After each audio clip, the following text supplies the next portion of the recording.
অটোরিকশার দখলে পঞ্চগড় মহাসড়ক, জনদুর্ভোগে অতিষ্ঠ মানুষ। পঞ্চগড় থেকে মাহবুব আলম। পঞ্চগড়ের বিভিন্ন মহাসড়কে দিন দিন বাড়ছে ব্যাটারি চালিত অটোরিকশা ও ভ্যানের দৌরাত্ম্য। এসব অবৈধ যানবাহন মহাসড়কে অবাধে চলাচল করায় সৃষ্টি হচ্ছে তীব্র যানজট ও জনদুর্ভোগ।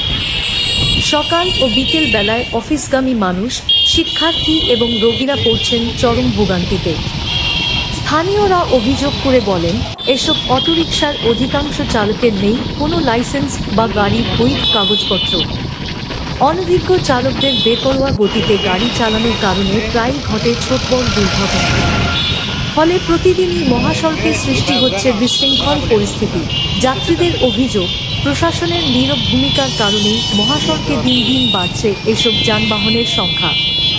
কেউ দেখার বা ব্যবস্থা নেওয়ার যেন কেউ নেই। ফলে সাধারণ মানুষ বাধ্য হয়ে ভোগান্তি মেনে চলাচল করছেন।